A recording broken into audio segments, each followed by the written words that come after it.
दोस्तों good evening, कैसे हो आप सब। ये बिहार पुलिस, ठीक है, वन निरीक्षक दरोगा थर्ड एडिशन है। थर्ड एडिशन में आपका ये तीसरा सेट है। इससे पहले हमने 2 सेट किए और वो मेरे प्ले लिस्ट में ही है। थोड़ा कुछ समस्या थी इसलिए नहीं ला रहा था, तो आज इसको करते हैं स्टार्टिंग। परीक्षा देती 11/3/2018 का ये, तो स्टार्टिंग करते हैं, ठीक है। और ये आपके अब डेली सेट आएगा 50-50 क्वेश्चन का। एक दिन में पूरा एक सेट होगा।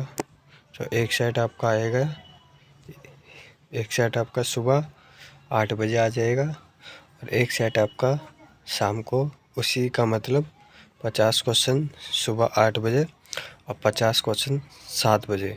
तो यानी एक सेट आपका डेली अप करेंगे। तो जिसमें से पहला क्वेश्चन देखते हैं। ये तीसरा सेट है, 2 सेट मैंने पहले से कर लिया जो प्ले लिस्ट में, आप जाके चेक कर लेना। तो क्या कह रहे हैं, क्षत्रिय किस राज्य की शास्त्रीय नृत्य शैली है। तो किसकी है साथी है, तो ये असम की है। अब असम की है तो अब मणिपुरी, उत्तर प्रदेश, अब इनके भी हम पूरे एग्जाम्पल भी देख लेंगे कौन सा किसका नृत्य है। तो सारे एग्जाम्पल के साथ आज हम मतलब जानकारी लेंगे कौन सा क्या है, सब जानेंगे। तो साथ असम के शास्त्रीय नृत्य शैली है, ठीक है। और ये 8 मुख्य भारतीय शास्त्रीय नृत्य परंपराओं में से एक है। तो जो हमारे जो मुख्य नृत्य है, ठीक है, तो इसमें से एक है जो असम की है शास्त्रीय नृत्य। तो अन्य शास्त्रीय नृत्य हम जानेंगे 8 के 8। तो पहला है भरतनाट्यम, जो हमारा तमिलनाडु का है।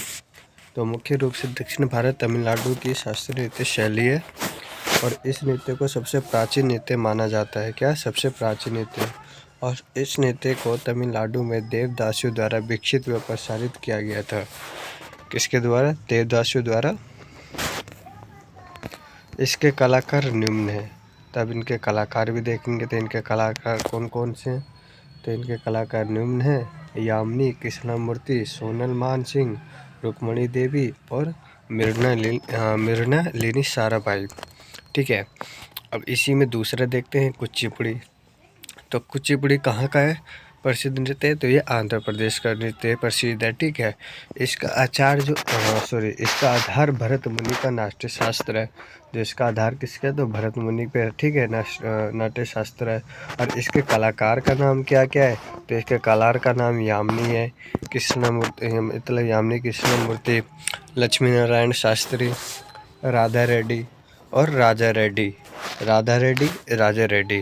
तो किसके, कुचिपुड़ी, जो कहाँ पर है, आंध्र प्रदेश में, ठीक है। उड़ीसी के, अब देखो तीसरा क्या है, तीसरा उड़ीसी। तो उड़ीसी मतलब उड़ीसा। तो उड़ीसा का नाट्य ये है, ठीक है, उड़ीसा। तो प्रचलित नृत्य कला की प्राचीन शैली है उड़ीसी। इसमें नृत्य के माध्यम से समर्पण का भाव धारण किए गए नृतक ईश्वरीय स्तुति करते हैं, ठीक है। इसके प्रमुख कलाकार कौन कौन से हैं, तो सोनल मानसिंह, रानी कर्ण आदि। चौथा देखते हैं, चौथा क्या है, तो चौथा किसका है, तो कथकली। तो कथकली कहाँ का है, तो ये केरल की सुप्रसिद्ध शास्त्रीय नृत्य है। कहाँ का, कथकली कहाँ का है, तो केरल का। कथकली केरल का है, ठीक है, याद रखना। इसके कलाकार कौन कौन से हैं, तो बलतोल नारायण मेनन, उदय शंकर, कृष्ण नायर, मृणालिनी साराभाई आदि। अब कथक नृत्य देखते हैं। तो कथक नृत्य कहाँ का है, तो आपका कथक नृत्य उत्तर भारतीय शास्त्रीय नृत्य है। जो कथक शब्द का अर्थ कथा को नृत्य रूप से कथन करना है। अब प्राचीन काल में कथक के कुशीलव के नाम से जाना जाता था। इस नृत्य के कलाकार निम्न है, जो है पहला बिरजू महाराज, दूसरा लच्छू महाराज, तीसरा सुखदेव महाराज, ठीक है, तीसरा सितारा देवी, चौथा गोपी कृष्ण, शोभना नारायण, मालविका सरकार आदि। छठा डांस देखो। तो छठा डांस कौन सा है, तो ये आपका मणिपुरी नृत्य है ना, भारत का प्रमुख शास्त्रीय नृत्य है। मणिपुरी। और इसका नाम, इसकी उत्पत्ति स्थल मणिपुर के नाम पर पड़ा है ना। यह नृत्य मुख्यतः हिंदू वैष्णव प्रसंगों पर आधारित होता है, जिसमें राधा और कृष्णा के प्रेम प्रसंग प्रमुख हैं। किसके? राधा और कृष्णा के प्रेम प्रसंग प्रमुख हैं, है ना, मणिपुरी। इसके मुख्य कलाकार अमली सिंह, आतम सिंह, नल कुमार सिंह, सविता मेहता, कलावती देवी, शाबरी बहनें, गोपाल सिंह आदि। अब मोहिनीअट्टम। मोहिनीअट्टम कहाँ का है? तो मोहिनीअट्टम तो ये भी केरल का है। तो राज्य के 2 शास्त्रीय नृत्यों में से एक है जो अभी भी काफ़ी लोकप्रिय है ना। अब मोहिनीअट्टम नृत्य शब्द मोहिनी के नाम से बना है। मोहिनीअट्टम कहाँ? जो भी अट्टम हो ना, ज़्यादातर वो केरल की होंगे, ठीक है, याद रखना। मोहिनी के नाम से बना है। अब मोहिनी रूप हिंदुओं के देव भगवान विष्णु ने धारण किया था ताकि बुरी ताकतों के ऊपर अच्छी ताकत की जीत हो सके। मोहिनीअट्टम के कलाकार कल्याणी अम्मा, भारती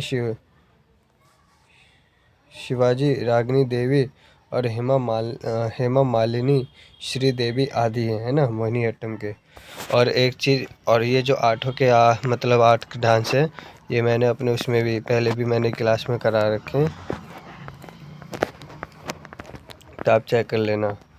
दूसरा क्वेश्चन, भारत का प्रथम उपवृक्ष नृत्य स्थापित किया गया था। मैंने फोक डांस में करवा रखा है क्वेश्चन। तो भारत का प्रथम उपवृक्ष नृत्य स्थापित किया गया था तो सिंदरी में। कहाँ पे? सिंदरी में किया था। आंसर इसका बी होगा। स्वतंत्र भारत का प्रथम उपवृक्ष नृत्य सिंदरी में 1951 ईस्वी में स्थापित किया गया था। भारत में प्रथम उपवृक्ष कारखाना 1906 ईस्वी में रानीपेट, तमिलनाडु में खोला गया था। भारत विश्व में उर्वरक का तीसरा सबसे बड़ा उत्पादक और उपभोक्ता देश है। चीन, अमेरिका एवं भारत विश्व में नाइट्रोजन युक्त उर्वरकों का मुख्य उत्पादक देश है ना। चीन, अमेरिका एवं भारत विश्व में नाइट्रोजन युक्त उर्वरकों का मुख्य उत्पादक देश है। पोटेशियम फर्टिलाइज़र का पूरी तरह आयात किया जाता है। पोटेशियम फर्टिलाइज़र का क्या? पूरी तरह आयात किया जाता है। भारत में सहकारी स्वामित्व वाले पहले उर्वरक कारखाने की स्थापना 1951 में सिंदरी, कहाँ, कब? 1951 में सिंदरी, तत्कालीन बिहार में की गई थी। उर्वरक उद्योग के लिए नेफ्ता, कोक भट्टी गैस, हाइड्रोजन, प्राकृतिक गैस, राख, फास्फेट, जिप्सम आदि कच्चा माल का प्रयोग होता है। बल्लारपुर इंडस्ट्री लिमिटेड कागज़ और कागज़ उत्पाद क्षेत्र की कंपनी है। यह महाराष्ट्र में स्थित है। कहाँ? महाराष्ट्र में स्थित है। राम मुंदरी आंध्र प्रदेश राज्य में है और गोदावरी नदी के तट पर स्थित है। तीसरा क्वेश्चन, किसी तत्व के समस्थानिक से तात्पर्य है। तो क्या क्या तात्पर्य है? तो क्या है? किसी तत्व के,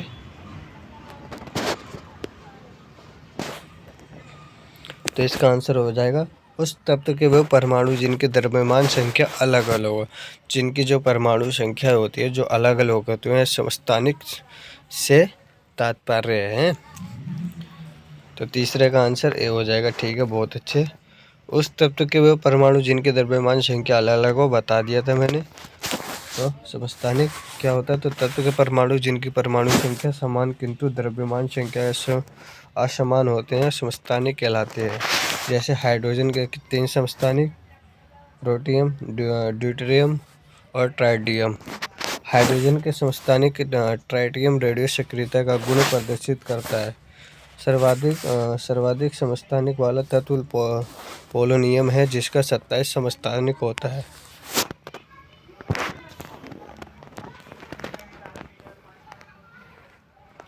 समस्थानिकों के उपयोग, किसी पुराने कार्बनिक पदार्थ की आयु जानने में कार्बन के समस्थानिक C14 का उपयोग किया जाता है और कैंसर के उपचार में कोवालेंट के समस्थानिक C60 का उपयोग करते हैं और यूरेनियम के समस्थानिक U235 का प्रयोग परमाणु भट्टी में ईंधन के रूप में होता है और घेंगा रोग के इलाज में आयोडीन के समस्थानिक I131 का उपयोग होता है। किसके? घेंगा रोग के इलाज में।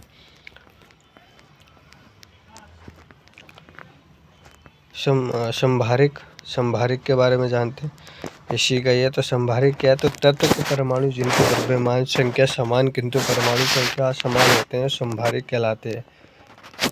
जैसे 18 AAR 40 एवं 20 CA 40 है ना। आर्गन कार्बन 1H3 तथा 2Ha। Hydrogen helium. समन्यूट्रॉनिक, तो समान न्यूट्रॉनों की संख्या वाले परमाणु को समन्यूट्रॉनिक कहते हैं। इनके लिए परमाणु संख्या Z तथा परमाणु द्रव्यमान A दोनों का मान विभिन्न होता है, लेकिन A Z का मान समान होता है।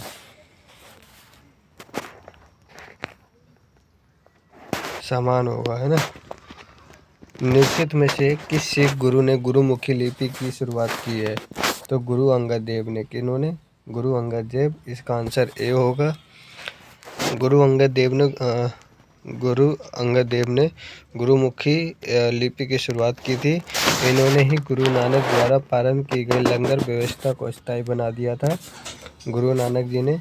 और सिखों के प्रथम गुरु गुरु नानक सिख धर्म के प्रणेता थे और इनका जन्म आधुनिक ननकाना साहिब पाकिस्तान के तलवंडी नामक स्थान पर 15 अप्रैल 1469 ईस्वी को हुआ था।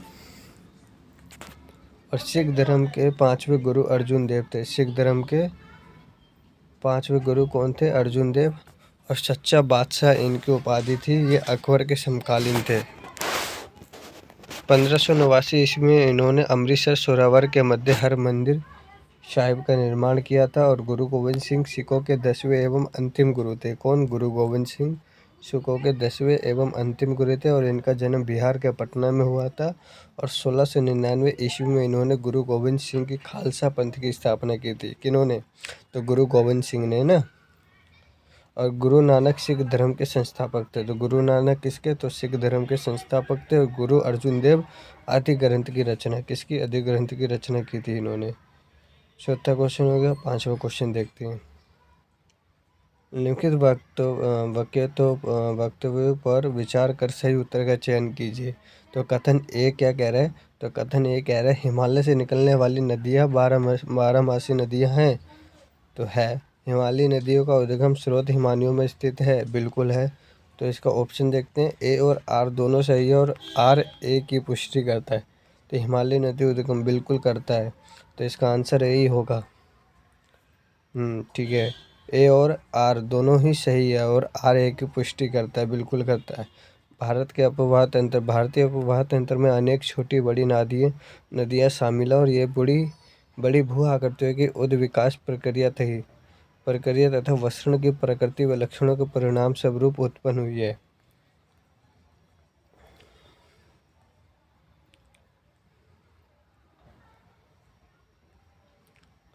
हिमालय अपवाह। तो हिमालय अपवाह तंत्र जो है भूगर्भीय इतिहास के एक लंबे दौर में विकसित हुआ और इसमें मुख्यतः गंगा, सिंधु व ब्रह्मपुत्र नदी द्रोणियाँ शामिल है।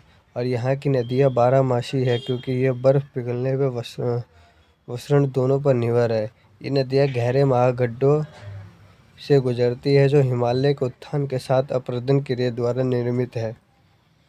महाखड्डों के अतिरिक्त ये नदियाँ अपने पर्वतीय मार्ग 5 आकार के घाटियाँ, शिवलिकाएँ व जलप्रपात भी बनाती है। कोसी नदी, जिसे बिहार का शोक कहते हैं, अपना मार्ग बदलने के लिए कुख्यात रही है और यही नदी पर्वतों के ऊपरी क्षेत्रों से भारी मात्रा में अवसाद लाकर मैदानी भाग में जमा करती है। हिमालय अपवाह तंत्र की नदियाँ। तो हिमालय अपवाह में अनेक नदी तंत्र हैं मगर निम्नलिखित नदी तंत्र प्रमुख हैं। तो पहला सिंधु नदी तंत्र। तो ये विश्व की सबसे बड़ी नदी धरोहरों में से एक है और गंगा नदी तंत्र अपने धरोहरी और सांस्कृतिक महत्व दोनों के दृष्टिकोणों से गंगा भारत की सबसे महत्वपूर्ण नदी है। और ये नदी उत्तराखंड राज्य की उत्तरकाशी जिले में गौमुख के निकट गंगोत्री हिमनद से 3900 मीटर की ऊंचाई से निकलती है। यहाँ यह भागीरथी के नाम से जानी जाती है। किसके नाम से? तो यह भागीरथी के नाम से जानी जाती है। कौन सी? गंगोत्री हिमनद, जो उत्तराखंड राज्य के उत्तरकाशी जिले में गौमुख के निकट गंगोत्री हिमनद से 3900 मीटर की ऊंचाई से निकलती है। गंगा नदी किस नाम से जानी जाती है? तो भागीरथी के नाम से जानी जाती है। ब्रह्मपुत्र नदी तंत्र। तो विश्व की सबसे बड़ी नदियों में से एक ब्रह्मपुत्र का उद्गम कैलाश पर्वत श्रेणी में से मानसरोवर झील के निकट चमायुंगडुंग हिमनद में है और तिब्बत में इसे शंगपो के नाम से जाना जाता है। किसके नाम से? तो शंगपो के नाम से जाना जाता है, जिसका अर्थ है शोधक।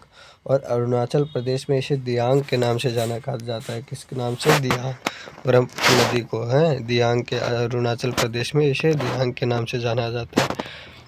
छठा क्वेश्चन देखते हैं। छठा क्वेश्चन क्या कह रहा है? बहुत अच्छा क्वेश्चन है। किसी भी राजनीतिक दल को राष्ट्रीय दल बनने के लिए बनाने के लिए नहीं, बनने के लिए कितने राज्य में मान्यता जरूरी है? तो इसका आंसर होगा ए, 4 राज्यों की। ठीक है, बहुत अच्छे। किसी भी राजनीतिक दल को राष्ट्रीय दल बनने के लिए 4 राज्यों में मान्यता जरूरी है। भारत में राजनीतिक दलों को मान्यता निर्वाचन आयोग द्वारा प्रदान किया जाता है। राष्ट्रीय दल का दर्जा हासिल करने के लिए आवश्यक शर्तें।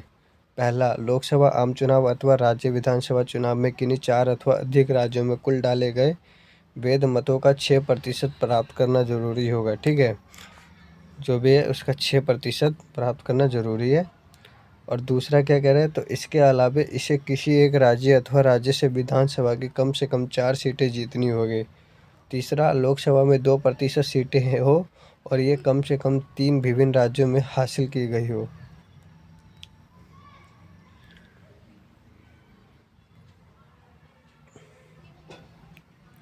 और निर्वाचन आयोग एक अस्थायी संवैधानिक निकाय है। इसका वर्णन संविधान के भाग 15 के अनुच्छेद 324 से 339 में वर्णित है। भाग 15 और अनुच्छेद किसमें? 324 से 329 में। निर्वाचन आयोग एक अस्थायी संवैधानिक निकाय है। ठीक है, निर्वाचन आयोग, और ये किसमें है? तो अनुच्छेद 324 से 329 में वर्णित है। और भाग कौन सा है? तो भाग आपका 15 है, याद रखना। वर्तमान में मान्यता प्राप्त राष्ट्रीय राजनीतिक दल देख लो, दल और चुनाव चिन्ह। भारतीय जनता पार्टी कमल, भारतीय राष्ट्रीय पंजा, बहुजन समाज पार्टी हाथी, भारतीय कम्युनिस्ट पार्टी हंसिया हथौड़ा जो भी है, नेशनल पीपुल्स पार्टी पुस्तक और आम आदमी पार्टी झाड़ू। और इसको 2023 में आयोग भारतीय कम्युनिस्ट पार्टी सीपीआई, राष्ट्रपति कांग्रेस एनएसपी और तृणमूल कांग्रेस पार्टी टीएमसी की राष्ट्रीय पार्टी का दर्जा समाप्त कर दिया गया था। और अब राष्ट्रीय राजनीतिक दलों की संख्या घटकर कितनी हो गई? तो 6 हो गई है। और वर्ष 2023 में आम आदमी पार्टी को एक राष्ट्रीय पार्टी का दर्जा दिया गया था। 2023 में क्या किया गया था? तो एक राष्ट्रीय पार्टी का दर्जा दिया गया था। अब 7वां क्वेश्चन क्या है? 7वां क्वेश्चन देखो, तो 7वां क्वेश्चन क्या कह रहा है? आपका 7वां क्वेश्चन कह रहा है, 7वां क्वेश्चन कह रहा है, निम्नलिखित में से किसी क्षेत्र में भारतीय में प्रथम सहकारी आंदोलन का आरंभ हुआ था? तो 7वें का आंसर आपका होगा कृषि ऋण। किसका? तो कृषि ऋण, है ना, कृषि ऋण।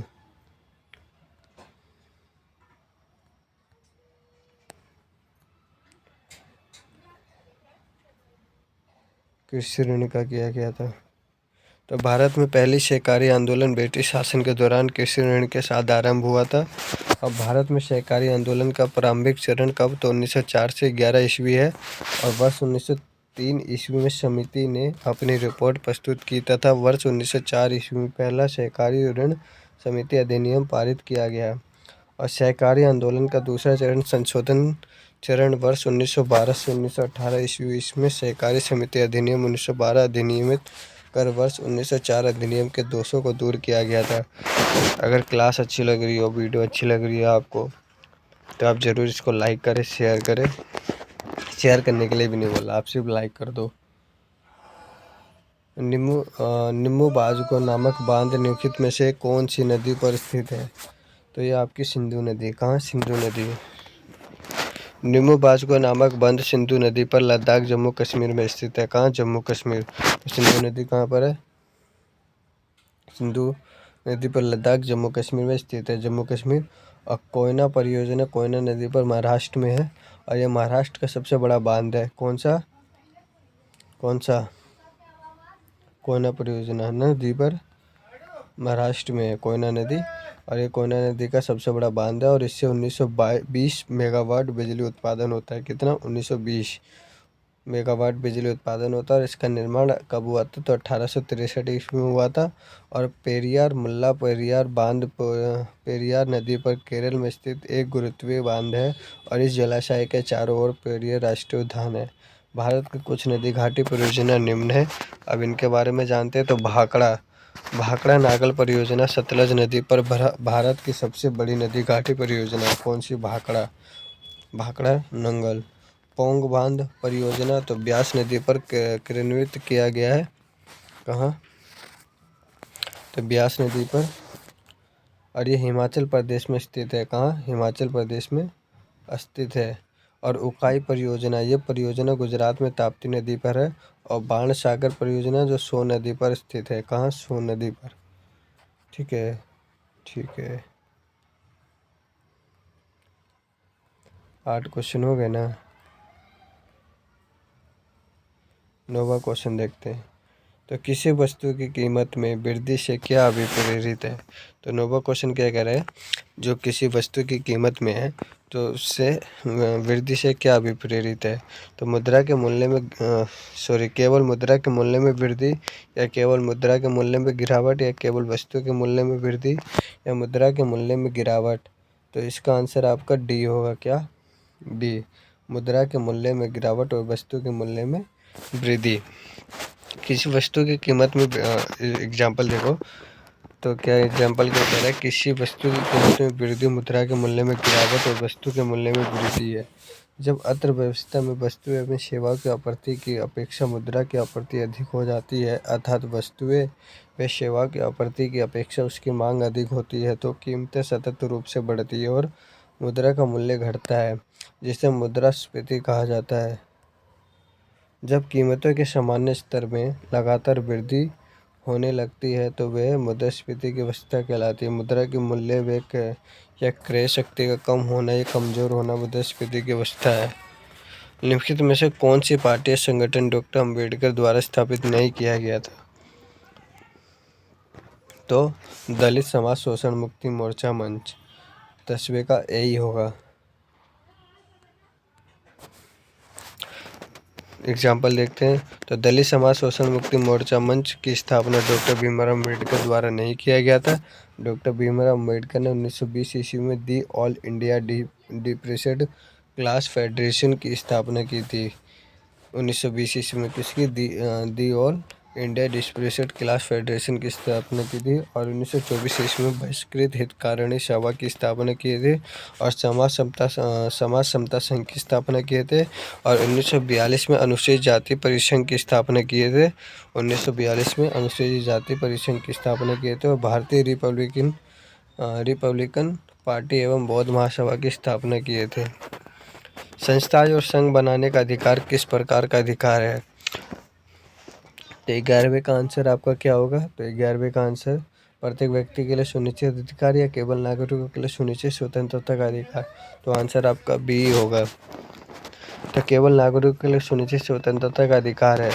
व्यक्तिगत स्वतंत्रता सभी मौलिक अधिकारों में सर्वाधिक महत्वपूर्ण है। इसी को अक्षुण्ण रखने के लिए भारतीय संविधान में अनुच्छेद 19 से 22 तक व्यक्तिगत स्वतंत्रता से संबंधित प्रावधान किए गए हैं, जो मौलिक अधिकारों के भाग का मेरुदंड है। ठीक है, जो भाग का मेरुदंड है।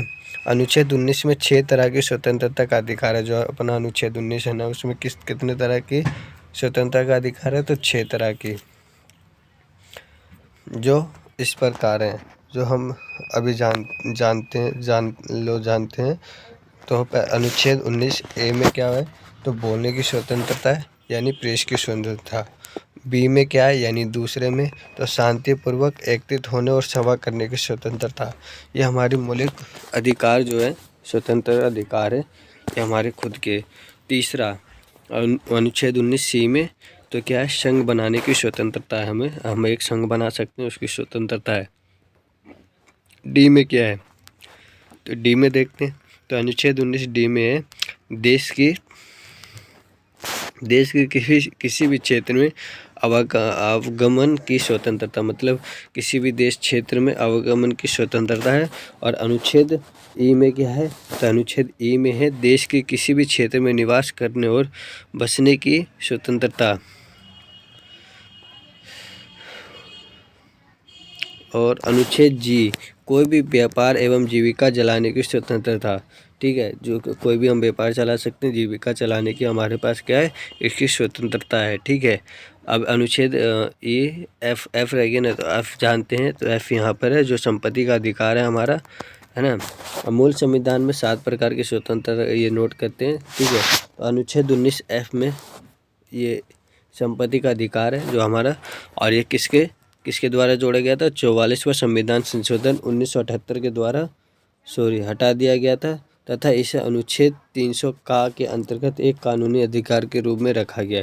किसके रूप में रखा गया? तो एक कानून के अधिकार के रूप में रखा गया, जो हमारा संपत्ति का अधिकार है, ये हटा दिया गया था, ठीक है। किसके? तो 44वां संविधान संशोधन 1978 के द्वारा हटा दिया गया था, और इसको 300 का के अंतर्गत एक कानूनी अधिकार के रूप में रखा गया है। तो ओजोन क्षेत्र से क्या तात्पर्य है?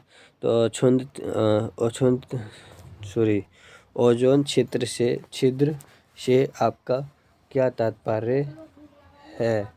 तो ये समताप मंडल में आयोजन परत की मोटाई कम होना है ना, ठीक है। तो इसका आंसर क्या? सी। समताप मंडल में ओजोन परत की मोटाई कम होना। ओजोन छेद का तात्पर्य ओजोन परत का विषय होना, और समताप मंडल के ऊपरी भाग में पाई जाने वाली ओजोन परत के सूर्य पराबैंगनी किरण को अवशोषित करती है। इन किरणों से आंखों के रोग तथा त्वचा कैंसर होने का खतरा रहता है। कृषि एवं जलवायु पर भी बुरा प्रभाव पड़ता है। ओजोन परत से सूर्य की पराबैंगनी किरणों को 70 से 90% तरंगें छन जाती है। ओजोन परत में छिद्र सर्वप्रथम फोरमैन द्वारा 1973 ईस्वी में अंटार्कटिका के ऊपर देखा गया था, तथा जहां सितंबर और अक्टूबर के दौरान ही वृद्धि होती है। ओजोन परत में छिद्र होने के प्रमुख कारक फ्लोरीन है। इसकी उत्पत्ति फ्लोरोफ्लोरोकार्बन यानी CFC हैलोसेशन व इनसे संबंधित कुछ अन्य पदार्थ कार्बन टेट्राक्लोरीन व मिथाइल क्लोरोफॉर्म जैसे रसायनों में होती है।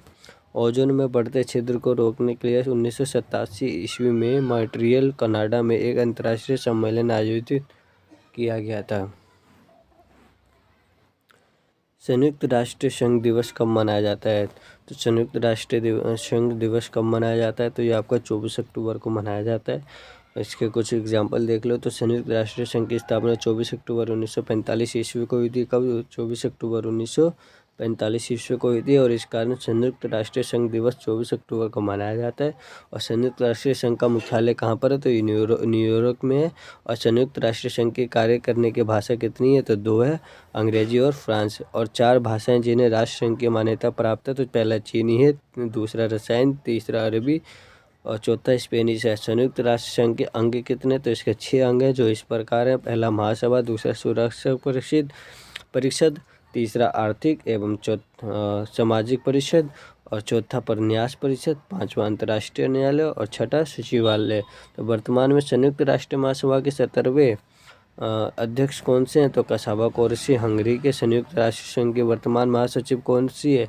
तो एंटोनियो गुटरेज। कौन है? एंटोनियो गुटरेज। 13 क्वेश्चन हो गए। 14वां क्वेश्चन देखते हैं अब।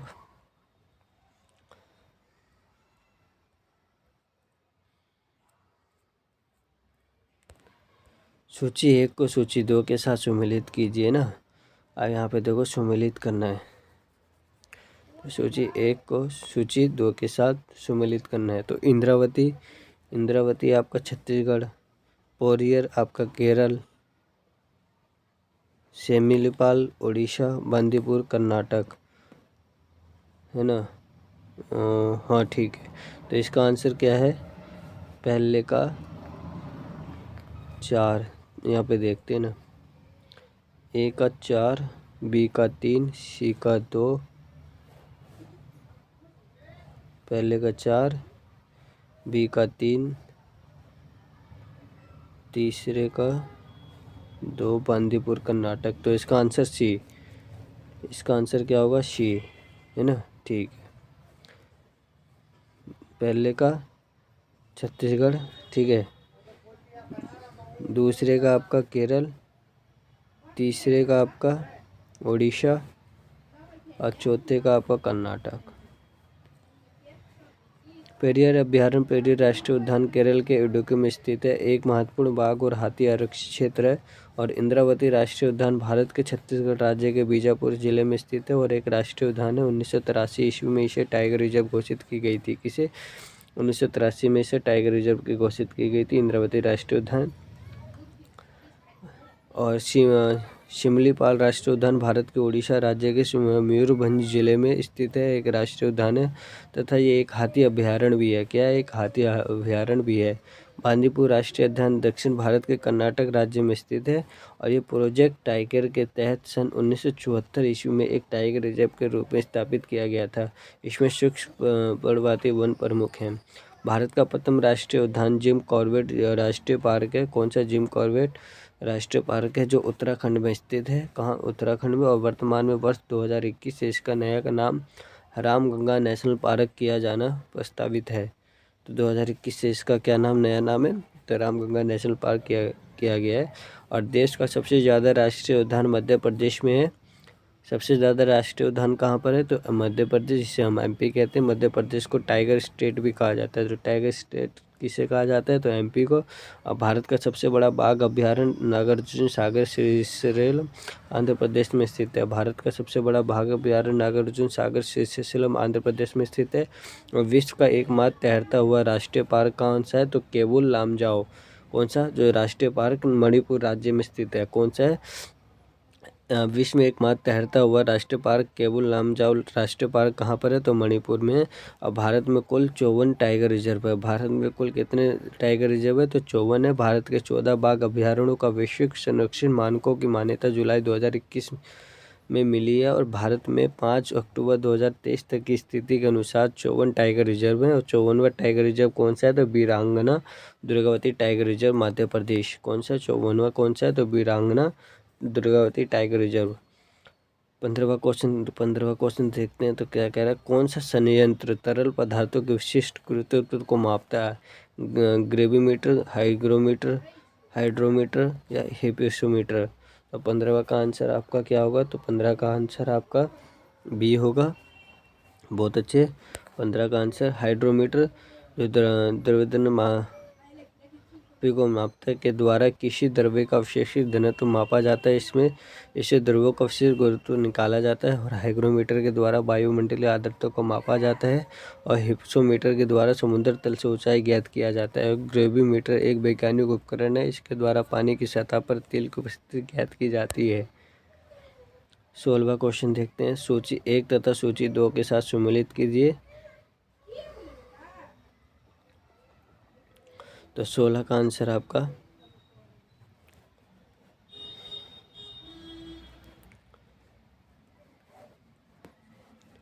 सम्मिलित करना है।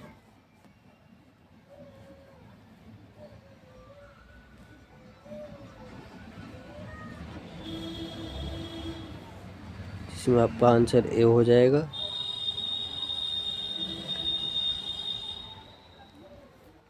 रेलवे उपकरण भिलाई, मोटर वाहन जबलपुर, पोत निर्माण कोची, साइकिल लुधियाना। साइकिल क्या है? तो लुधियाना है ना।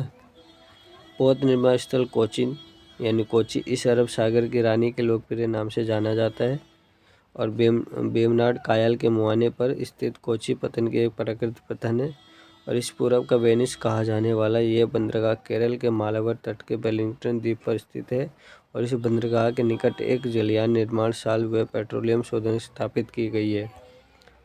देख लेना। लुधियाना पंजाब राज्य में स्थित सतलज नदी के किनारे स्थित एक शहर है। देश में सबसे ज़्यादा साइकिल पंजाब में बनती है। और लुधियाना एक प्रमुख साइकिल उत्पादन केंद्र है। 17वां क्वेश्चन।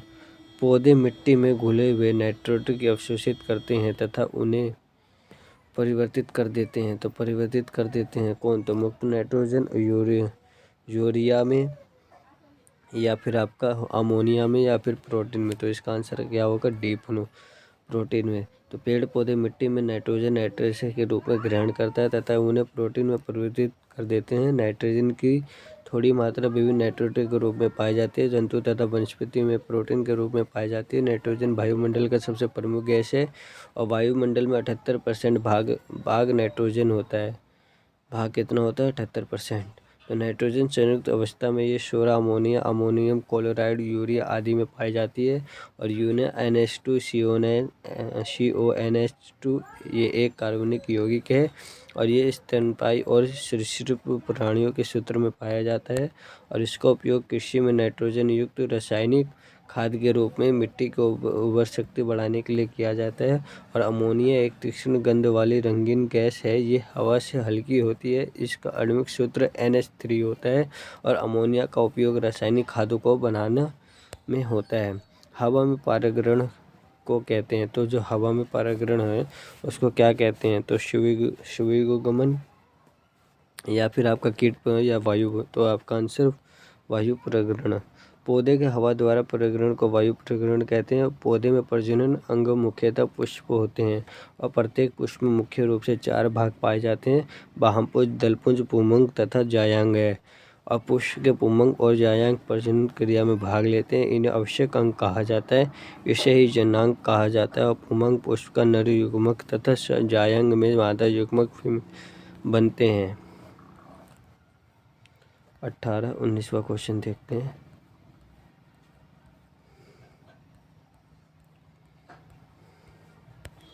परागण कितने प्रकार के होते हैं? तो परागण 2 प्रकार के होते हैं: स्व परागण एवं परपरागण। और स्व परागण जब एक पुष्प के परागण उसी पुष्प के वर्तिकाग्र पर या उसी पौधे पर स्थित किसी अन्य पुष्प के वर्तिकाग्र पर पहुंचता है तो इसे स्व परागण कहते हैं। परपरागण क्या होता है? तो जब एक पुष्प का परागण उसी जाति के दूसरे पौधे पर स्थित पुष्प के वर्तिकाग्र पर पहुंचता है तो उसे परपरागण कहते हैं। परागण की विधियाँ। तो वायु परागण, वायु द्वारा परागण होता है। कीट तो कीट द्वारा, जल तो जल द्वारा, जंतु तो जंतु, पक्षी पक्षियों द्वारा परागण होता है। ठीक है। युवा जो कि प्रधानमंत्री कौशल विकास योजना के अंतर्गत एक कौशल विकास कार्यक्रम है जिसके द्वारा प्रारंभ किया गया था। तो किसके द्वारा प्रारंभ किया गया था? तो आपका 19 का आपका आंसर क्या होगा? तो राष्ट्रीय कौशल विकास समिति, कॉन्फेडरेशन ऑफ इंडियन इंडस्ट्री, गृह मंत्रालय। तो आपका आंसर होगा दिल्ली पुलिस। किसके द्वारा? दिल्ली पुलिस। आंसर आपका डी। दिल्ली पुलिस ने 1 अगस्त 2017 में प्रधानमंत्री कौशल विकास योजना यानी PMKVY के अंतर्गत एक कौशल विकास कार्यक्रम युवा की शुरुआत की है। इस पहल का उद्देश्य युवाओं की योग्यता और क्षमता के अनुसार उनके कौशल को उन्नत करते हुए उनके साथ संपर्क स्थापित करना है। दिल्ली पुलिस। केसर का मुख्य उत्पादक राज्य कौन सा है? तो जो केसर है उसका मुख्य उत्पादक कौन सा है? तो आपका केरल, पंजाब या जम्मू कश्मीर या गुजरात। तो आंसर आपका सी होगा, जम्मू एवं कश्मीर। भारत में केसर का मुख्य उत्पादक राज्य जम्मू एवं कश्मीर है तथा पूरे विश्व में केसर के उत्पादन में ईरान प्रथम स्थान पर है। और केसर विश्व का सबसे कीमती पौधा है। इसका वैज्ञानिक नाम क्रोकस स्टाइवस है और इसका उपयोग मक्खन आदि खाद्य द्रव्यों में वर्ण एवं स्वाद लाने के लिए किया जाता है। कश्मीरी केसर को GI टैग प्राप्त है और GI भौगोलिक संकेत है। कौन सा है?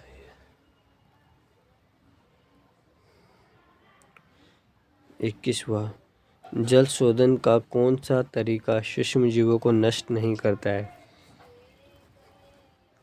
तो उबालना, निषेधन। तो निषेधनी, इसका आंसर B होगा।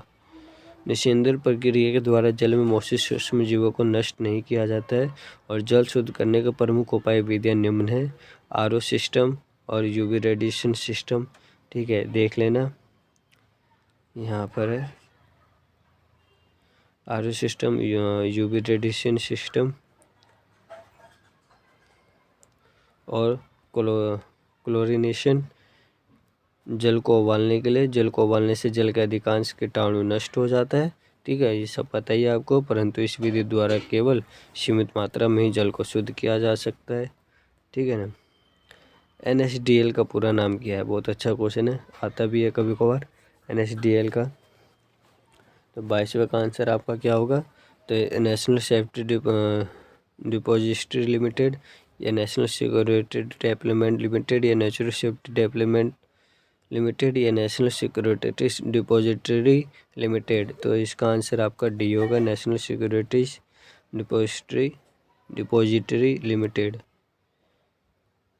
तो NSDL का पूरा नाम। तो ये एक संगठन है जिसको सिक्योरिटीज मार्केट में ट्रेड करने वाली होल्डिंग्स और सिक्योरिटीज शेयर ब्रांड कैश को सुरक्षा प्रदान करता है। उस व्यवस्था में सभी काम ऑनलाइन होता है। क्या होता है? तो सभी काम ऑनलाइन होता है। कीट दंश यानी वंश से होने वाली खुजली किसके कारण होती है? तो कीट दंश से होने वाली खुजली किसके तो होती है? तो 23वें का आंसर आपका क्या होगा? तो 23 का आंसर आपका होगा फॉर्मिक अम्ल। क्या? फॉर्मिक अम्ल। तो कीट दंश से होने वाली खुजली फॉर्मिक अम्ल के कारण होती है। और एसिटिक अम्ल एक सरलतम कार्बोक्सिलिक अम्ल है। इसके कारण सिरका में खट्टा स्वाद और तीखी खुशबू आती है। इसे एथेनोइक अम्ल के नाम से जाना जाता है। और लैक्टिक अम्ल क्या होता है? तो वाटर सोल्यूबल होता है और स्किन से जुड़ी परेशानियों से छुटकारा दिलाते हुए त्वचा को कूलिंग और रेडिएंट रखने में सहयोग करता है लैक्टिक अम्ल। 24वां क्वेश्चन क्या कह रहा है? 24वां क्वेश्चन देखो तो निम्न अस्तियों पर विचार करें, जो कि क्या है? चौथा नसरुद्दीन शाह, गिरिजी कर्नाड, डोली ठाकुर या मर्कंड देशपांडे। तो इनमें से कौन से टेटर से जुड़ी हस्तियाँ हैं? तो टेटर जो है उससे कौन सी जुड़ी हस्तियाँ हैं? तो 24वें का आपका तो नसरुद्दीन शाह, गिरिज कर्नाड, तो ये चारों के चारों ही जुड़े हैं। तो इसका आंसर उपयुक्त सभी हस्ते हैं टेटर एवं अभिनय से जुड़े हुए। नसरुद्दीन शाह किससे? तो हिंदी फिल्मों के एक प्रसिद्ध अभिनेता हैं। उनका सिनेमा में सफ़र की शुरुआत 1975 ईस्वी में आई फिल्म निशान से हुई थी। और गिरीश कर्नाड ये एक जाने माने कवि, रंगमंच कर्मी, कहानी लेखक, नाटककार,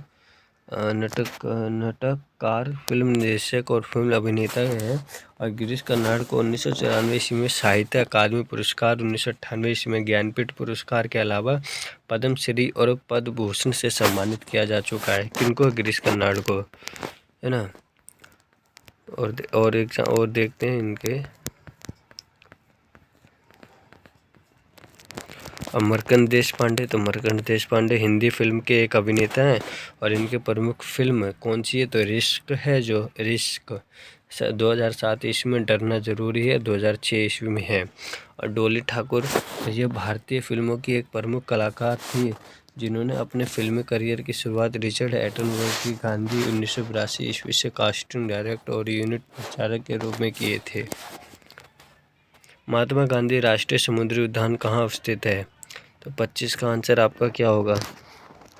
तो ये पोर्ट ब्लेयर। कहाँ? पोर्ट ब्लेयर में महात्मा गांधी राष्ट्रीय समुद्री उद्यान अंडमान द्वीप समूह पर बंडूर के पास है, इसलिए इसे बंडूर राष्ट्रीय उद्यान के रूप में भी जाना जाता है। और ये पोर्ट ब्लेयर में स्थित है। इसकी स्थापना कब की गई थी? तो इसकी स्थापना 1983 ईस्वी में समुद्री जीवन की रक्षा के लिए वन्यजीव संरक्षण अधिनियम 1972 के तहत की गई थी। उद्यान में 2 प्रमुख द्वीप समूह हैं, जो द्वीप और लेबरेनिस्ट द्वीप समूह है। वनस्पति का प्रकार और संरचना द्वीप से द्वीप तक भिन्न है। अंडमान एवं निकोबार एक द्वीप समूह है जो बंगाल की खाड़ी में स्थित है, जिसका राजधानी पोर्ट ब्लेयर है, जो दक्षिणी अंडमान पर स्थित है। दोनों के बीच 10% उत्तरी अक्षांश स्थित है। 10 उत्तरी अक्षांश के उत्तर में स्थित द्वीपों को अंडमान द्वीप समूह तथा 10 डिग्री उत्तरी अक्षांश के दक्षिणी स्थित में द्वीपों के निकोबार द्वीप समूह को कहा जाता है। देख लेना, रानी झांसी मैरीन राष्ट्रीय उद्यान अंडमान में है। और पिरोटन द्वीप अरब सागर में स्थित द्वीप, ये द्वीप गुजरात के जामनगर जिले के पास स्थित है। और ये एक दार्शनिक स्थल है। क्या है ये? एक दार्शनिक स्थल है। ठीक है, देख लेना। रामेश्वर तमिलनाडु क्या है?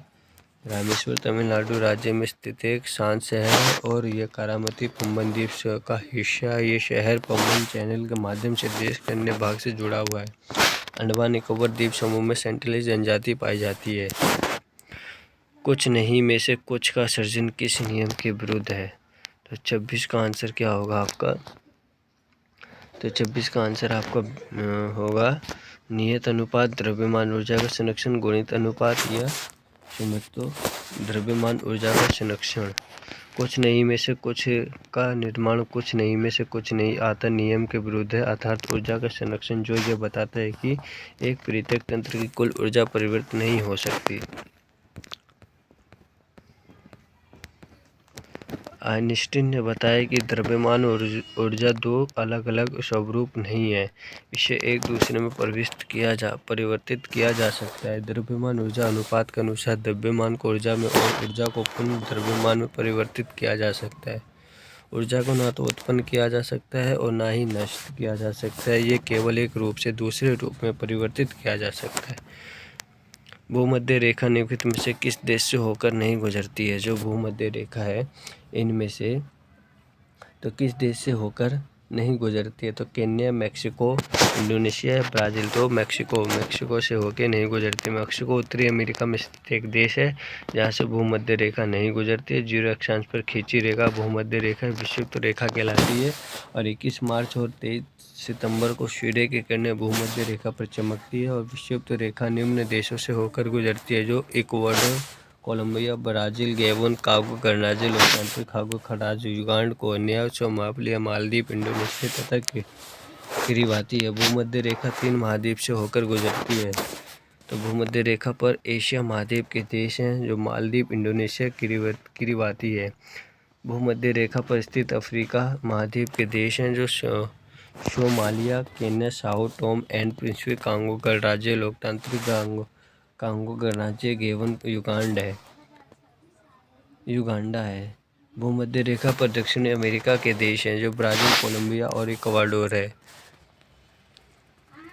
कर्क रेखा पर स्थित प्रमुख देश निम्न है। जो उत्तरी अमेरिका का देश है वो हवाई द्वीप, मैक्सिको और अफ्रीका महादेश का देश है तो मिस्र, लीबिया, नाइजर, लिबिया, माली, निजहारा एवं माउरीतानिया आदि है। देख लेना इसको, ठीक है। 28 का विश्व के इतिहास में 27 किया था ना इससे पहले हमने, हाँ। तो 28 का आंसर क्या होगा?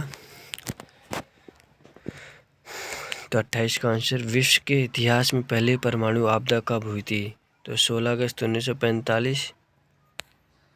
तो इसका आंसर 26 अगस्त 1945 या 6 अगस्त 1945 या 16 अगस्त 1945 या 8 अगस्त 1945। तो इसका आंसर आपका क्या होगा? तो इसका आंसर आपका होगा 6 अगस्त 1945।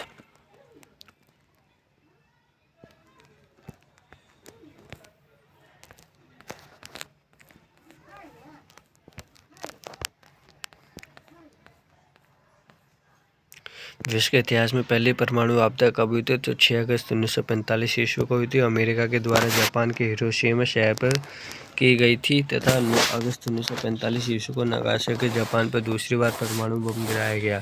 तो परमाणु बम नाभिकीय विखंडन के सिद्धांत पर आधारित होता है और परमाणु बम में प्राय यूरेनियम यानी U-235 और प्लूटोनियम यानी Pu-239 तत्व का प्रयोग किया जाता है। प्रथम परमाणु बम रॉबर्ट ओपनहीमर ने 1945 ईस्वी में बनाया था। जो पहला बम किसने बनाया था? तो रॉबर्ट ओपनहीमर ने। और हाइड्रोजन बम ये नाभिकीय संयंत्र पर आधारित होता है। इसका आविष्कार एडवर्ड टेलर ने 1952 ईस्वी में किया था। हाइड्रोजन बम की क्षमता परमाणु बम की अपेक्षा 1000 गुना अधिक होती है और भारत में प्रथम परमाणु परीक्षण 18 मई 1974 ईस्वी में पोखरण राजस्थान में किया गया था। इसका कोड स्माइलिंग बुद्धा था। क्या था? स्माइलिंग बुद्धा। अब भारत में दूसरा परमाणु परीक्षण 11 व 13 मई 1998 ईस्वी को किया गया था जिसका कोड शक्ति 98 था। इसमें यूरेनियम से लेकर ट्रिटियम, ड्यूटेरियम तथा उपयोग हुआ था। भारत में परमाणु ऊर्जा कार्यक्रम का जनक डॉक्टर होमी जहांगीर भाभा को माना जाता है।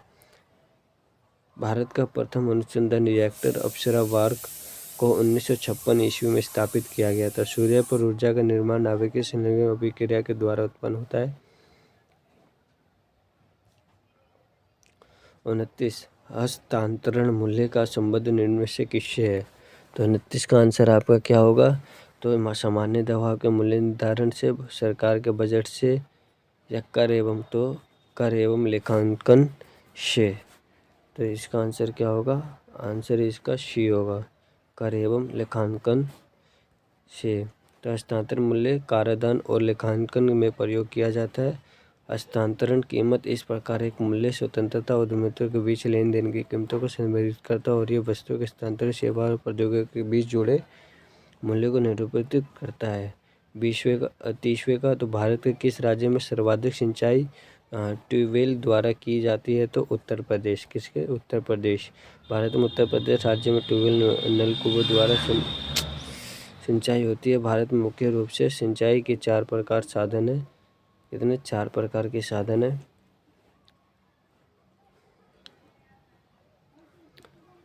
कुआं द्वारा, नलकूपों, ट्यूबवेल द्वारा, तालाबों द्वारा और नहरों द्वारा। ठीक है, देख लेना।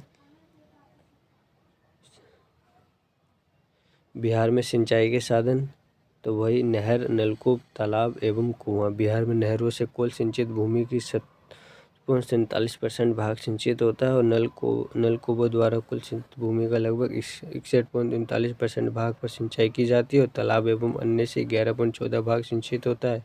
और मध्य प्रदेश में सर्वाधिक सिंचाई कुओं के द्वारा होता है। जो मध्य प्रदेश है उसमें कहाँ सबसे ज़्यादा किसके द्वारा? तो कुआं। तो कुआं, नलकूप, नहर, तालाब। राजस्थान में सिंचाई का प्रमुख साधन कुएं एवं नलकूप हैं।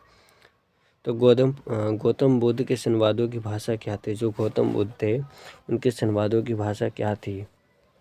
तो प्राकृतिक पाली थी या फिर आपकी मगधी थी या संस्कृत थी? तो उनकी भाषा कौन सी थी? उनकी भाषा पाली थी। गौतम बुद्ध संवादों में पाली भाषा का प्रयोग करते थे। महावीर के संवादों की भाषा प्राकृतिक थी। और प्राकृतिक भारतीय आर्य भाषा के मध्य युग में जो अनेक प्रकार के भाषाएं विकसित हुई उसका सामान्य नाम प्राकृत है। उन भाषाओं में जो साहित्य रचे गए उसे प्राकृत साहित्य कहते हैं। पाली यह प्राचीन उत्तर भारत के लोगों की भाषा थी जिसे पूर्व में बिहार से पश्चिम में हरियाणा, राजस्थान तक और उत्तर में नेपाल, उत्तर प्रदेश, दक्षिण में मध्य प्रदेश तक बोली जाती थी। इसी भाषा में बौद्ध साहित्य त्रिपिटक की रचना किया गया था। त्रिपिटक की रचना। और संस्कृत यह भारतीय उपमहाद्वीप की एक भाषा है। तो संस्कृत क्या है? भारतीय उपमहाद्वीप की एक भाषा है और ये हिंद आर्य भाषा है। आधुनिक भारतीय भाषा इसी से उत्पन्न है। मगधी यह भारत के मध्य पूर्व में बोली जाने वाली एक प्रमुख भाषा है जिसका संबंध भोजपुरी और मैथिली भाषा से है। विश्व एड्स दिवस कब निम्नलिखित में से किस तारीख को मनाया जाता है? तो एड्स दिवस कब मनाया जाता है? तो 1 अप्रैल, 12 जनवरी, 1 मई या 1 दिसंबर। तो ये 1 दिसंबर को मनाया जाता है।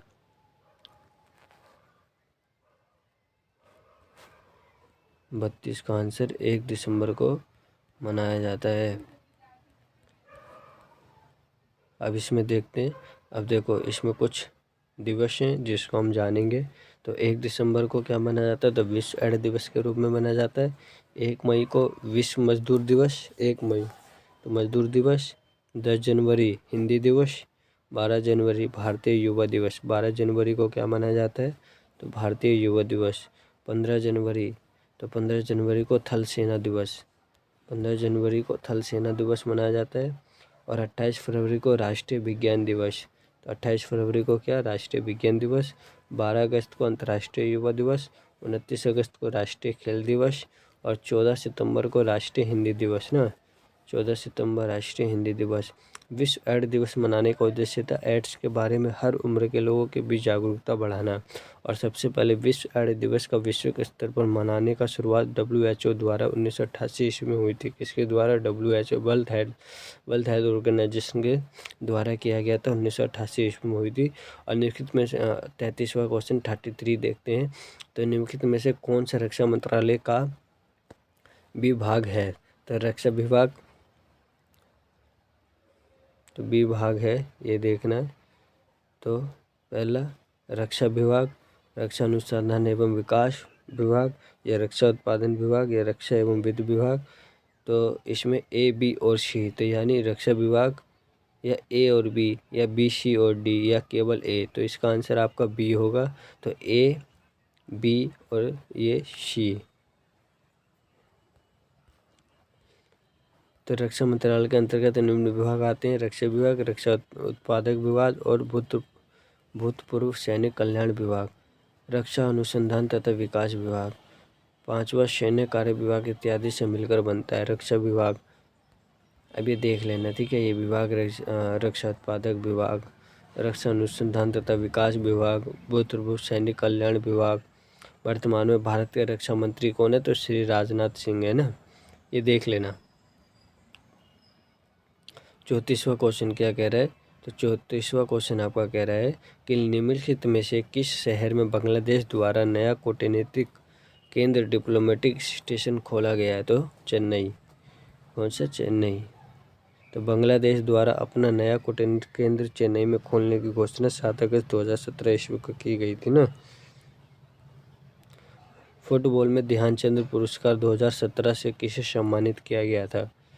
तो 35 का आंसर आपका क्या होना चाहिए? तो 35 का आंसर आपका सैयद शाहिद हकीम। तो बिल्कुल यही है। सैयद शाहिद हकीम को वर्ष 2017 ईस्वी में फुटबॉल में ध्यानचंद पुरस्कार दिया गया था। ध्यानचंद पुरस्कार का गठन 2002 ईस्वी में हुआ था। कब हुआ था? तो ध्यानचंद पुरस्कार गठन 2002 ईस्वी में, और ये क्रीड़ा और खेलों में जीवन भर की उपलब्धियों के लिए प्रदान किया जाता है। और इसमें नगद पुरस्कार 10 लाख रुपये मिलता है। कितना? 10 लाख रुपये। 2022 में ध्यानचंद पुरस्कार लाइफ टाइम श्रेणी से सम्मानित व्यक्ति तो आजीवनी अकुंसी एथलेटिक्स में, धर्मवीर सिंह हॉकी में, और बीसी सुरेश कबड्डी में, और नीर बहादुर गुरंग पैरा एथलेटिक्स में। बांग्लादेश के विभाजन को रद्द किया गया था। तो बांग्लादेश के विभाजन को रद्द जो किया गया था तो किसके द्वारा किया गया था? तो लॉर्ड चैम्सफोर्ड द्वारा, लॉर्ड बोल रहा हूँ, हार्डिंग द्वितीय द्वारा, कर्जन द्वारा, तो या मिंटो द्वारा। तो ये हार्डिंग द्वितीय द्वारा। किसके? हार्डिंग द्वितीय द्वारा। तो हार्डिंग द्वितीय 1910 और 1916 ईस्वी के काल में बंगाल विभाजन रद्द करने की घोषणा की गई थी। लॉर्ड कर्जन ने 20 जुलाई 1905 ईस्वी में बंगाल के विभाजन की घोषणा किया था और 16 अक्टूबर 1905 ईस्वी से विभाजन लागू हो गया था। इसी दिन पूरे बंगाल में शोक दिवस के रूप में मनाया गया था। बंगाल विभाजन का विरोध में बंग आंदोलन चलाया गया। कौन सा? बंग आंदोलन चलाया गया, और उसी में स्वदेशी और बहिष्कार आंदोलन का जन्म हुआ।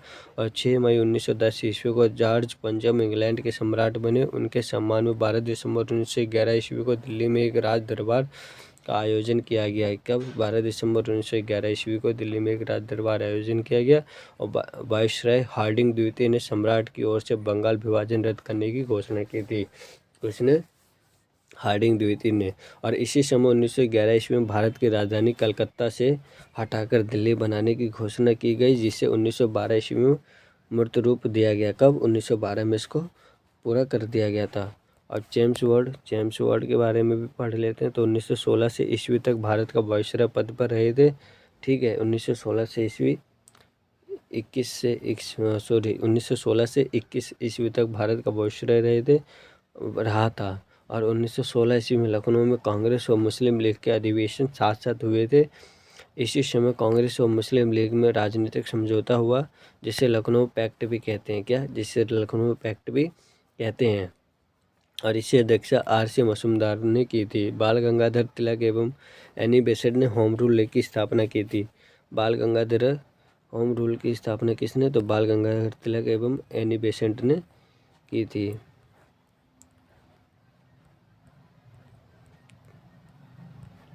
रोलेट एक्ट कब आया था? तो 1919 ईस्वी में। मौटंकी घोषणा पत्र 1917 ईस्वी में। जलियांवाला बाग हत्याकांड 1919 ईस्वी में। ठीक है, इत्यादि इन्हीं के शासनकाल की घटना है। मिंटो द्वितीय तो 1905 से 1910 ईस्वी भारत का वायसराय था। इनके काल की और इसके काल की प्रमुख घटनाएं कौन सी है? तो स्वदेशी आंदोलन, मार्ले मिंटो सुधार अधिनियम 1909 ईस्वी, और 1907 ईस्वी का सूरत अधिवेशन में कांग्रेस का विभाजन, और 1906 ईस्वी में आगा खां द्वारा मुस्लिम लीग की स्थापना। भारतीय रॉकेट से छोड़े गए विश्व के सबसे छोटे अंतरिक्ष यान का नाम क्या है? तो आर्यभट्ट, भास्कर, स्प्राइस या इनसेट INA। तो 37 का आंसर स्प्राइट। विश्व के सबसे छोटे अंतरिक्ष यान को स्प्राइट नाम दिया गया है। और 23 जून 2017 को वैकुंठ स्टारसैट ब्रेक थ्रू शॉर्ट कार्यक्रम के 6 अंतरिक्ष यानों को पृथ्वी की निम्न कक्षा में प्रक्षेपित किया गया। विश्व के सबसे छोटे इन अंतरिक्ष यानों को स्प्राइट्स नाम दिया गया है। यह अंतरिक्ष इसरो के PSLV C-38 द्वारा प्रक्षेपित इटली के उपग्रह मैक्स बेलियर और लाटविया के उपग्रह बेंटा 1 पर संलग्न किया गया था। केवल 4 ग्राम वजनी प्रत्येक अंतरिक्ष यान की लंबाई गुणा चौड़ाई 3.5 सेंटीमीटर मल्टीप्लाई 3.5 सेंटीमीटर है और इसमें और ऊर्जा संचालित radio sensor, solar cells, magnetometer, micro controller आदि संलग्न है। भारत द्वारा 19 अप्रैल 1975 ईस्वी में पहला कृत्रिम उपग्रह आर्यभट्ट प्रक्षेपित किया गया था और यह पूर्णतः तकनीकी से निर्मित था। भास्कर द्वितीय को 20 नवंबर 1981 को, पहला 1975, दूसरा 1981 ईस्वी में काशपुतिन यान से प्रक्षेपित किया गया था और यह पृथ्वी अवलोकन उपग्रह था जिसके द्वारा टेलीमेट्री, समुद्र विज्ञान और जल विज्ञान पर आंकड़े जुटाए हैं। ठीक है। और इनसैट IN ये एक भारतीय संचार उपग्रह था जिसने वर्ष 1982 ईस्वी में लॉन्च किया गया था। भारत में पहली बार किसने वार्षिक आय को अनुमानित किया था? बिल्कुल देख लो, इकोनॉमिक्स का क्वेश्चन है, दादा भाई नौरोजी। ये ज़्यादातर क्वेश्चन फंसता है। तो भारत में पहली बार सन 1877 से 78 में दादा भाई नौरोजी ने वार्षिक आय का आकलन किया था, जिन्होंने प्रति व्यक्ति आय 20 रुपये होने का अनुमान लगाया था। कितना? और दादा भाई नौरोजी ने एक पुस्तक भी लिखी थी, poverty and on British rule in India, जो 1867 ईस्वी में धन निष्कासन के सिद्धांत को बताया। वह निष्कासन देश को सभी दुखों का मूल का कारण माना था। 39 क्वेश्चन देखते हैं।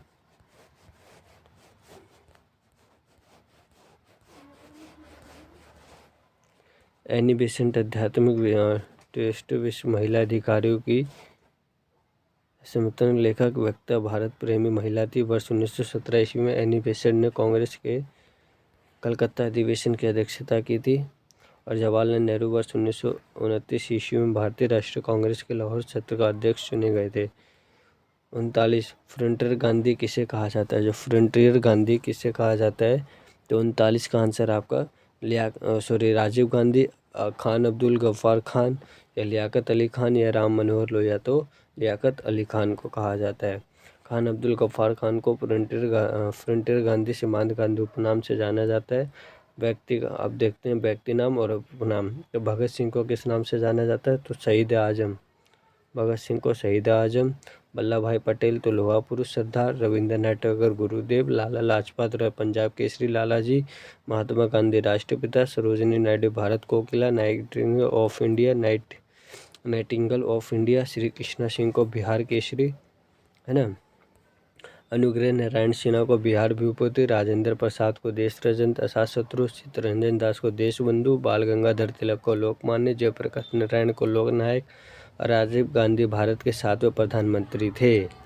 और वर्ष 1984 ईस्वी में 40 साल की उम्र में सबसे युवा प्रधानमंत्री बने थे और उनका कार्यकाल 1984 ईस्वी से 1989 ईस्वी तक था। और लियाकत अली खान पाकिस्तान के पहले प्रधानमंत्री 1947 से 51 ईस्वी तक थे। और राम मनोहर लोहिया भारत के स्वतंत्रता संग्राम के सेनानी एवं प्रखर चिंतनकर्ता समाजवादी राजनेता थे। निम्नलिखित में से कौन सा संविधान संशोधन राष्ट्रपिता को किसी भी मसले को पुनः विचार के लिए मंत्रिमंडल को भेजने की शक्ति प्रदान करता है? तो भेजने की प्रस्ताव कौन करता है?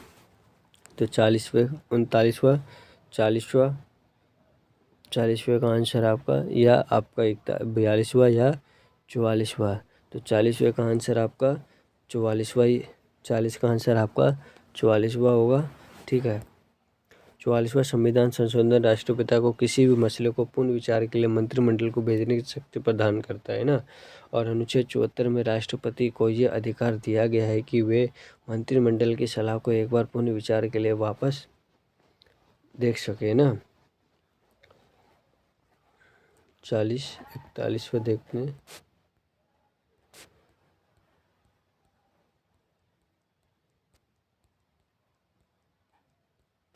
भेज सकता है लेकिन मंत्रिमंडल द्वारा दोबारा दी गई सलाह को मानने के लिए बाध्य होगा। 42वें संविधान संशोधन द्वारा किए गए अनावश्यक परिवर्तनों को समाप्त करने के लिए जनता दल की सरकार ने ये 44वां संशोधन किया था ना। और इस संशोधन के अंतर्गत अनुच्छेद 352 में राष्ट्रीय आपातकाल घोषणा का आधार आंतरिक अशांति के स्थान पर बदलकर सशस्त्र विद्रोह शब्द का शामिल किया गया। मूल अधिकार में सम्मिलित संपत्ति के अधिकार को समाप्त करके अनुच्छेद 300 का के अंतर्गत इसे विधिक अधिकार को दर्जा दिया गया, जो हमने पहले भी पढ़ा है। और 39वां संविधान संशोधन 1975 ईस्वी में हुआ था। 39वां संविधान संशोधन कब हुआ था? तो 1975 ईस्वी में हुआ था। और राष्ट्रपति, उपराष्ट्रपति, लोकसभा अध्यक्ष तथा प्रधानमंत्री के निर्वाचन को न्यायालय में चुनौती नहीं दी जा सकती है। ठीक है, राष्ट्रपति, उपराष्ट्रपति, लोकसभा अध्यक्ष तथा प्रधानमंत्री के निर्वाचन को क्या करते हैं, क्या किया जाए, तो न्यायालय में चुनौती नहीं दी जा सकती है। इसका निपटारा ऐसे प्राधिकारी द्वारा किया जा सकेगा जिसे संसदीय कानून द्वारा नियुक्त किया जाएगा। और 40वां संविधान संशोधन कब हुआ था? तो 1976 ईस्वी में हुआ था। 40वां, तो 39वां 1974 और 1976 ईस्वी में हुआ। इसके द्वारा 9वीं अनुसूची में कुछ अधिनियम शामिल किए गए थे, जिसे 42वां संविधान संशोधन 1976 ईस्वी में हुआ था। और ये संविधान संशोधन अभी तक पारित सभी संशोधन में अधिक व्यापक था और इस कारण लघु संविधान कहा गया। इसके द्वारा किए गए संशोधन वह भी निम्न है। जो संविधान की उद्देशिका में 3 शब्दों में पंथ निरपेक्ष, समाजवादी तथा अखंडता शब्द को जोड़ा गया है ना। और नीति निर्देशक तत्व में 3 नए निर्देशक तत्वों को शामिल किया गया, जो समान न्याय और निःशुल्क विधिक सहायता अनुच्छेद 39 का, और उद्योग के प्रबंधन में कर्मकारों की भागीदारी अनुच्छेद 43 का, और पर्यावरण की रक्षा और सुधार एवं वन्य जीव की सुरक्षा अनुच्छेद 48 का। एक नए अध्याय भाग 4 खा में अनुच्छेद 51 का को जोड़कर नागरिक के 10 मूल कर्तव्यों को उल्लेख किया गया। और अनुच्छेद 74 में यह व्यवस्था की गई कि राष्ट्रपति मंत्रिपरिषद की सलाह मानने के लिए बाध्य होगा। और विधानसभा एवं लोकसभा के कार्यकाल को 5 वर्ष से बढ़ाकर 6 वर्ष कर दिया जाएगा तथा इसे पूर्ण 44वां संविधान संशोधन 1978 ईस्वी को द्वारा से 6 वर्ष से घटाकर 5 वर्ष कर दिया गया है। 41वां क्या कह रहा है? तो सूची 1 को सूची 2 के साथ सम्मिलित करना है आपको। तो मौलिक अधिकार, ठीक है, संसदीय सरकार, राज्य के नीति निर्देशक तत्व, केंद्र राज्य संबंध। तो ये कौन से किससे लिए गए हैं, तो ये आपको बताना है। तो आपका 41 का आंसर आपका होगा। इसमें ऑप्शन क्या है? सी पहले का, चौथा, यार ऐसे तो देख नहीं रहा है, चलो यहाँ पे वैसे इसका चौथा सी होना चाहिए, सी होगा। मौलिक अधिकार किससे लिया गया? तो अमेरिका के अधिकार से लिया गया है। राज्य के नीति निर्देशक तत्व आयरिश संविधान, संसदीय सरकार ब्रिटिश संविधान, केंद्र राज्य संबंध कर्नाटक का संविधान, लीगल विशेषताएं स्रोत। तो समवर्ती सूची संसद के दोनों सदनों की संयुक्त बैठक कहाँ से ली गई है? तो ऑस्ट्रेलिया के संविधान से। गणतंत्रात्मक व्यवस्था किससे ली गई है? तो फ्रांस की। स्वतंत्रता, समानता एवं बंधुत्व का सिद्धांत फ्रांसीसी क्रांति से। मूल कर्तव्य एवं प्रस्तावना में न्याय का आदर्श रूस से लिया गया है, रूस के संविधान से। आपातकालीन उपबंध कहाँ से लिया गया है? तो जर्मनी के संविधान से लिया गया है आपातकालीन उपबंध। और संविधान संशोधन की प्रक्रिया कहाँ से ली गई है? संविधान संशोधन की प्रक्रिया दक्षिण अफ्रीका के संविधान से लिया गया है। और राज्यसभा के सदस्यों का दक्षिण अफ्रीका के संविधान से लिया गया है। किसी भारत का नियंत्रित एवं महालेखा परीक्षक नियुक्त किया गया है? तो किसी भारत का नियंत्रित एवं महालेखा परीक्षक नियुक्त किया गया है? तो 42 का आंसर आपका क्या होगा? तो 42 का आंसर आपका राजीव महर्षि। राजीव महर्षि भारत के 13वें 2017 ईस्वी से 2020 तक नियंत्रक एवं महालेखा परीक्षक थे। वर्तमान समय में भारत के 14वें नियंत्रक एवं महालेखा परीक्षक गिरीश चंद्र मुर्मू 8 अगस्त 2020 ईस्वी को कार्यभार ग्रहण किया गया। भारतीय संविधान के अनुच्छेद 148 में भारत के नेतृत्व एवं महालेखा परीक्षक के स्वतंत्र पद की व्यवस्था किया गया। इसका कार्य संसद द्वारा आवंटन धन की देख रेख करना, ताकि सरकारी धन का उपयोग उचित तरीके हो रहा हो नहीं इसका पता लगाया जाए। कैग की नियुक्ति राष्ट्रपति द्वारा की जाती है और कार्यकाल 6 वर्ष से अधिकतम 65 वर्ष की आयु तक होता है। कैग। सरक्रिक विवाद किन दो देशों के मध्य है? तो इसका आंसर होगा भारत पाकिस्तान। सरक्रिक विवाद। 43 का क्वेश्चन आपका भारत पाकिस्तान आंसर।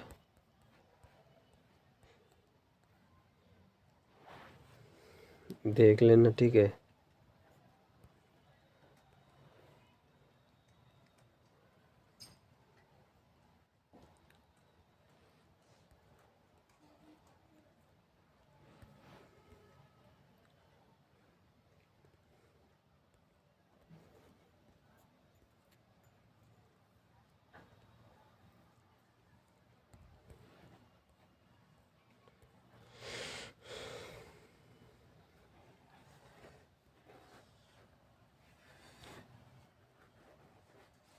किस देश ने वर्ष 2040 ईस्वी तक पेट्रोल और डीजल कारों की बिक्री पर पूरी तरह प्रतिबंध लगाने का निर्णय लिया है?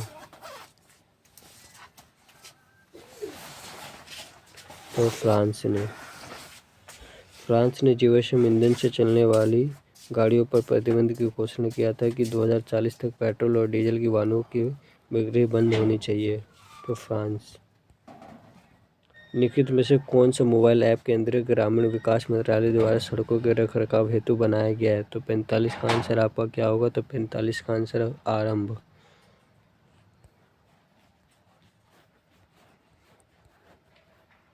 आरंभ मोबाइल ऐप का शुभारंभ सड़कों के रखरखाव के लिए गया है 24 जुलाई 2017 से। 46 भारत के किस राज्य को UN पब्लिक सर्विस अवार्ड से सम्मानित किया गया है? तो 46 का आंसर आपका क्या होगा? तो 46 का आंसर आपका होगा पश्चिम बंगाल। तो 23 जून 2017 ईस्वी को पश्चिम बंगाल सरकार को वर्ष 2017 ईस्वी को प्रतिष्ठित संयुक्त राष्ट्र लोकसेवा पुरस्कार प्रदान किया गया था। ये पुरस्कार राज्य के कन्याश्री प्रकल्प योजना की किया गया था। और 22 जून 2022 को उड़ीसा के सार्वजनिक परिवहन सेवा को मोबस को संयुक्त राष्ट्र लोकसेवा पुरस्कार से सम्मानित किया गया था। 47 का आंसर देखते हैं। 47 का क्या है? तो ग्लोबल हंड्रेड इंडेक्स से किसके द्वारा प्रोत्साहित किया गया है? तो 47 का आंसर आपका क्या होगा? 47 का आंसर आपका बी होगा। International food policy research institute global hunger index international food policy institute द्वारा जारी किया जाता है। विश्व भूख सूचकांक व ग्लोबल हंगर इंडेक्स एवं ऐसा उपकरण है जिससे विश्व स्तर पर 100 और देश के आधार पर भूख को मापता GHI की वार्षिक गणना की जाती है। ग्लोबल हंगर इंडेक्स 2022 के जारीकर्ता Concern Worldwide German organisation Welthungerhilfe है। और भारत का स्थान इसमें कौन सा है? तो 107वां। सम्मिलित देश कितने? तो 121। और पहला स्थान कौन सा है? तो बेलारूस। नागल किसके लिए जाना जाता है? तो नागल किसके लिए जाना जाता है? 48 का आंसर। तो ये उर्वरक के लिए जाना जाता है। किसके लिए जाना जाता है? तो उर्वरक के लिए जाना जाता है। नागल उर्वरक उद्योग के लिए प्रसिद्ध है। ठीक है, देख लेना। उत्पादक राज्य GeO तांबा धातु अवशेष कोबर पेरियाइट कैल्फोसुलेलाइट देख लेना। और ये भारत के खनिज तेल वितरण क्षेत्र निम्न ब्रह्मपुत्र क्षेत्र गुजरात पश्चिम अवष्टी क्षेत्र तथा पूर्व अवष्टी क्षेत्र उर्वरक उद्योग। भारत विश्व में तीसरा सबसे बड़ा नाइट्रोजन युक्त उर्वरक उत्पादक देश है ना, ये देख लेना है। भारत में प्रमुख उत्पादक निम्न है लालचर उड़ीसा रामकुंड अंदर कोरबा छत्तीसगढ़ सिंदूर एवं जमशेदपुर झारखंड। 2011 की जनगणना के अनुसार भारत में निम्नलिखित में से किस राज्य में लिंग अनुपात सर्वाधिक रहा है? तो किस में सबसे ज़्यादा सर्वाधिक रहा है 2011 की जनगणना के अनुसार? तो तमिलनाडु में रहा है। दिए गए विकल्प में तमिलनाडु का लिंग अनुपात 996 सबसे अधिक है। और राज्य संघ क्षेत्र गोवा 973, तमिलनाडु 996, सिक्किम 890, कर्नाटक 973, केरल 1084 हैं। इसमें से यूँ अगर केरल होता तो केरल आता पर लेकिन उसमें जो है उसमें ऑप्शन तमिलनाडु होगा। भारत का लिंग अनुपात 943 है। सबसे कम दमन और दीव और सबसे अधिक केरल और बिहार का 918। न्यूनतम लिंग अनुपात वाले 5 राज्य हैं हरियाणा, जम्मू कश्मीर, सिक्किम 890, ठीक है, पंजाब 895, उत्तर प्रदेश 912। अधिकतम लिंग अनुपात वाले 5 राज्य हैं केरल, पुडुचेरी, तमिलनाडु, आंध्र प्रदेश और छत्तीसगढ़। लूसी दुनिया का सबसे बड़ा ज्वालामुखी विस्फोट किस द्वीप में हुआ है? तो ये 50 का आंसर आपका लास्ट है। थैंक यू क्लास को देखने के लिए और लाइक शेयर जरूर करें। तो इसका आंसर होगा इंडोनेशिया। और लूसी दुनिया का सबसे बड़ा ज्वालामुखी विस्फोट इंडोनेशिया में द्वीप हुआ है। और विश्व के प्रमुख मंड वोल्केनो में आते हुए Yellowstone Park America, Lusi Indonesia, रैन मकरान पाकिस्तान और बाकुआ अंडमान भारत है। तो थैंक यू। क्लास अच्छी लगी हो तो लाइक करना, प्लीज़ सब्सक्राइब ज़रूर।